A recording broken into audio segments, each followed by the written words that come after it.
name is Kimberly Johnson, and I'm a junior here at the University of Kentucky, majoring in merchandising, apparel, and textiles. I have a concentration in consumer sciences, and I decided to take this class because I wanted to learn more about what philosophy really is in terms of business ethics and how I can go about doing business and learning about different business techniques ethically. So for my final project, I have decided to look at the issue of privacy. Um, for this project, I'm using Facebook as my case. And so Facebook at a glance, Facebook started in 2004 by their current CEO, Mark Zuckerberg. He made this social networking site so that students on his campus could connect better and be able to meet each other and hang out. It's currently used as a social media and social networking site. And it's listed on several of Forbes' top ranking lists, like as the top 10 companies to work for in 2018, World's Best Employers for 2018, World's Most Valuable Brands. It's on the Global 2000 and other things like Russell 300. There are over 1.15 billion mobile users every day, and that's just people that are using it on their cell phone and going through an app. And there's multiple other ways to get to the platform. There are over 16 million local businesses that have pages on Facebook that either use it for business or use it to connect with the local community. So back to what I kind of was talking about, so privacy. What is privacy exactly? Privacy is the ability to seclude information from about oneself or one's organization. And in terms of technology and the internet, it is what the information is being stored as and what it's used for.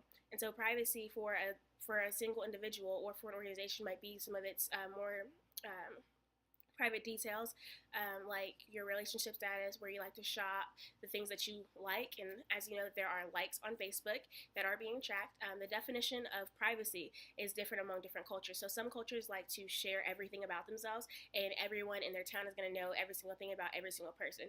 And some, only your family is going to know about what happened to you when you were 10 years old that changed your life, or is going to know about different medical conditions that different people in the family have. For example, privately and publicly traded companies can kind of be a way to look at privacy. So privately traded companies, they are able to keep more information in about themselves. They do have to make their regular reports to the government, but they also don't have to put out regular reports about what all of their quarterly standings are and about the different things that the different initiatives that the company has to have, like its social responsibilities.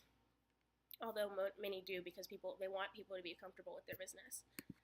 So for the case, Facebook has had backlash from multiple users about what personal and private information is being shared with their network. And by network, I mean the network of Facebook. So the different users that are on Facebook and the people that are using Facebook for business. So like looking into future employees or looking into being able to sell things on Facebook through things like ads. And so people are able to put any amount of information that they want on Facebook. Some just leave it at their name, their school, and the tag pictures that they're doing, like myself. And other people choose to fill in every single detail they can. So what school they went to in elementary, middle, high school, what college they went to, what their program area was, who their friends are, who their cousins are. They like to connect with people and talk about their different relationships, the different things that they like, and show their interest to everyone. And so some people are comfortable with that, and some people aren't. But then people are realizing that Facebook is using that information to sell to companies so that they can have better ads for their users. Facebook made several documents explaining what they do with this data and how they get this data, and a lot of people saw it as Facebook was watching. They were watching every click that they made. And theoretically, yes, Facebook is looking at every click you make and storing that in some of their data so that the companies can say, oh, well, this person clicked on 13 different pink dresses. Let's try to sell them our pink dress. Or we know a company that has a pink dress that they might be interested in, so let's put that ad on their timeline so that they can see it and they can be more inspired by it. But Facebook wanted people to know that they weren't really watching them. That yes, they were taking that data, but they weren't getting to know the person. They were just knowing what they were doing. And so some people, that is a little crass, and that is something that isn't really easily understandable, but they wanted people to know that they weren't making a profile on John Maple III. They were making a profile on user 13. And this was the user was doing, and this is what I can do to make their Facebook experience more profitable. Facebook decided to create controls so that the users can kind of control what data is being seen. So being able to express all of your family members on Facebook, or only being able to say that I'm single and I work at Cutco. I'm a little bit more about the case. The users were unsure about what information was being shared and who it was exactly was being shared to. They knew it was going to different companies who had cookies and were following what they were shopping, but they didn't know exactly kind of what that was. And some people do want to know that, and some people don't. But regardless, the stakeholders that were involved were the company Facebook and the namesake and the brand of Facebook. outside companies like the advertisers and marketing agencies, and then the governing bodies over privacy control, especially in America, because this is an American business. They were having to go through different regulations and different governing bodies that kind of made the decision on what privacy was and what was the ethical thing to do with it. And it also impacted the individual users, because those are the ones that were having the main issues and were looking into what exactly was going on. So the ethical issue of this was privacy. And privacy is an ethical issue because it deals with the evaluation of if something is right or wrong. And people were looking at this as, is it right for people to store my information, or is it wrong for them to store my information? And Google is coming in and saying, well, we are storing your information, but this is what it's for. They're trying to make sure that you were being able to analyze why they were doing this, and kind of basing it on virtue and seeing only giving information was based on good things. And so it wasn't anything to track you and say, oh, you are showrooming with these products and you're doing Best Buy bad. No, it wasn't more so that. It was trying to make the process of shopping and the process of doing things on the internet easier for the users. And so giving them the advertisements that they might have been interested in, or showing them things that they might have not seen on websites or in the stores that they might be interested in. You can also look at this based on some of Bentham's theory on when enough is enough. And so it was released that Facebook was literally tracking every single click that you were making and using this information, and companies were able to pay a certain amount of money and get every single click. Some companies only wanted you to see what stores you were shopping at, and other ones wanted to genuinely see what stores you were looking at, what items you looked at, where you scrolled on those pages. And because of the different settings that people can have on their computers, some of them were able to get that and some of them weren't. And this was an issue of if people were going too far into what they were looking at. And so you can also look at it as if Mark Zuckerberg, if he wanted people to know every single thing that he clicked on. And I think that's where Facebook and the different advisors for Facebook were coming from, was they were okay with people seeing that they shopped at this, and this store, and that they looked at these items and they were comparing these prices. So it was okay that maybe a Facebook ad was being able to show them things that they might not have seen or things that they want to shop for. The stakeholders' response, and I kind of mentioned this before, but there was tons of backlash. Everyone was questioning why Facebook was doing this, when they were doing this, and what they were doing it for.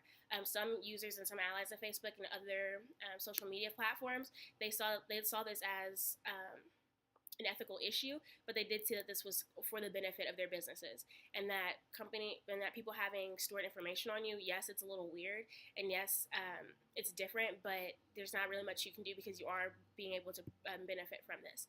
And so all this hard work that companies are doing to be able to track where you're clicking and what you're interested in, and being able to filter out the things that you might not be interested in, was something that these companies, they were like, okay, you know what, that makes sense. That's something that's good for our business. For the impact of this industry standard, other companies are being able to see what customers are actually looking at and what they're questioning. So with Facebook, people are regularly questioning, again, just the different things that they're looking into and why they're looking into those things. And so once other companies and other social media platforms are saying, oh, this is what people are paying attention to, this is what people have problems with, they can kind of tailor their policies and the different things that their internet services provide to see like what exactly they can do with their business. It also made companies aware to be responsible for what they're using and what information that they're using and what clients they're selling their information to, because there were several very big scandalous events that happened in the last couple of years with Facebook selling to companies that weren't using their information in the most ethical way, where they might have been using it in a malicious way, but really it's just for what they're using it for. They're using it just for business. So was this ethical? The response was ethical, but not ethical enough. Facebook has been able to show that they are doing this with reason and that they are doing it for good purposes, but it doesn't necessarily reassure all users of Facebook that all of their information is going to be safe. It is helping in the utilitarian efforts so that more people are receiving benefits than they are being harmed. But then again, people can be harmed in this, and Facebook is kind of looking at it as there's less harm than there is good, so it's okay to continue doing this. It was originally deemed an ethical issue because of how the profits were made from the users, and they were Facebook and the other companies that were buying things from Facebook are using just someone's everyday actions to make profit, and Facebook is selling those for high quantities. So some similar cases that happen to go along with this privacy issue and with what users are seeing as privacy issues are Google's privacy agreements. So I don't know if anyone uses Google Chrome, but almost anytime you log in, they say, have you checked our privacy agreements lately? And even with Facebook, they do that regularly too. But Google is often very targeted because they have platforms for almost everything someone can do. They can work with them at work, at home, with their products that they have. And people are starting to become concerned as to see how much information Google actually has on them to make these products run. So recently, about 2 years ago, there was a data breach at Target, and it didn't just affect people's credit cards and people's identities weren't just stolen. It affected everything about them. And so when someone's credit card information is stolen, there creates the space for there to be identity theft and for people to take information from them and use it for malicious reasons. So opening all these credit cards and having all this money that really wasn't theirs, and it's ruining the rest of their lives and making them not be able to pay their mortgage currently, or even be able to get a mortgage in the future. And Target has gone back and tried to correct all these actions and made different privacy laws and legislations, and making sure that all of their bases are checked and that no one's getting into any of the information that they have. And then very recently, with the Cambridge Analytica, which is one of the companies that Facebook had been selling information to, they went bankrupt, and there's a lot of legislative kind of events going on with that company and what they were using the information for and how they were using the information. Several of them did it in a very unethical way and went and kind of got information that they weren't supposed to get, and were using it for their benefit. And although they were benefiting from it, other people were being harmed by it, and other people had their trust broken.